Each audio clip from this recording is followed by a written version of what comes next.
Marie, and today I'm going to be talking about the stolen art of World War II. So we all know that Hitler wanted to be an artist. However, when that didn't work out for him, he decided to take everyone else's art instead. It might sound like a bad joke, but it actually happened. Nazis systemically looted many pieces of art during the war, including sculptures, portraits, paintings, manuscripts, and books. According to the American archives, Hitler's interest in art didn't arise until the beginning of his regime, and art confiscation began by early 1938, which was also towards the beginning of his regime. However, to understand why so many missing pieces matter, we have to go back to the beginning and understand why did he want to steal art. The Nazi regime wanted to steal art for many different reasons. We've dumbed them down to about three, which is ideologies, financial motives, and the personal collection of work. So Nazis stole many pieces of art in order to fund the war effort. They ended up using it as currency when they banned the exportation of paper money. So wealthy immigrants began turning their investments into art, in which they would sell so then they could immigrate out of Germany for safety. However, on top of this, Hitler wanted to steal a bunch of works for his own collection. He wanted to build a Führer museum in his hometown of Linz, Austria. The plan was to build a colossal art gallery with over 16,000 pieces of stolen work. However, before he could finish this plot, he ended up passing away. On top of that, he had to push specific ideologies during his reign, including the idea of degenerate art and Tartkunst. Degenerate art was mainly what the Nazis claimed as unacceptable art.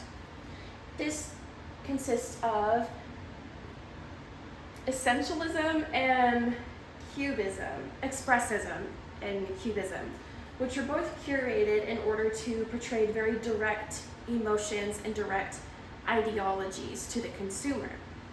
However, by portraying these very raw emotions and these very brutal concepts, it went against Hitler's own ideologies, so he decided to label it as degenerate art. Degenerate art was also stolen in order to erase racially inferior cultures and races, in this case, the Jewish people.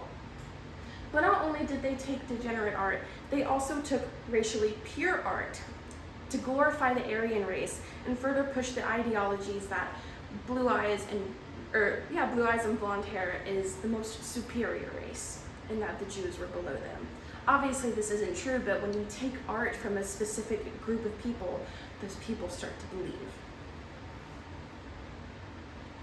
It's hard to envision the scale of looting, but art historians have summed it up to about 1/5 of Europe's art was looted during his regime. Over time, they looted thousands and thousands of pieces in which they hid and spread across the entirety of Europe. They placed them in thousands of palaces and castles, military bunkers, monasteries, and assorted buildings. But the most popular was mines, specifically salt mines. By placing these pieces in salt mines, people were scared to go down because they were very dangerous. But also, the salt from the mines would end up disintegrating and breaking down the paint on the canvas over time. So not only were they being hidden, they were also being destroyed, which is essentially kind of killing two birds with one stone. Some notable victims of the art plundering would be Gustav Klimt's family. Gustav Klimt is specifically iconic for painting The Kiss, which was presented in the Louvre in Paris for a long time. We also have Jacques Cousteau, who was a very famous portraiteur back in his time. His family recently got reparations for stolen art. And finally, we have the Jewish investors of Vincent van Gogh's work. Vincent van Gogh painted this specific painting, Sunflowers, presenting beautiful flowers in a brightly colored vase.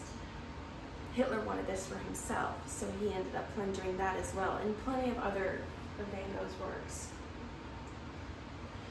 However, since the end of World War II, there have been and still are a huge recovery effort for pieces of missing art, mainly by the Roberts Commission and Monuments Men, which were indoctrinated by the Roberts Commission.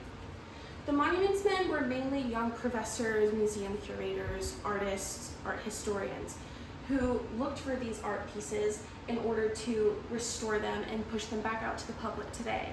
There's also a movie made about them starring George Clooney, which I didn't know until I made this. A recent recovery was a portrait of a lady by Giuseppe Ghirlandaio, which was found in Argentina this year on September 3rd. It's been recently recovered and restored to its proper owners. So why should we care about these kind of things? Well, when it comes to the erasure of art, not only are we erasing art, we're erasing culture, and we're erasing stories. And by erasing these things, we're also erasing history. So when we recover and we refine these pieces, not only are we restoring culture and history, but the truth.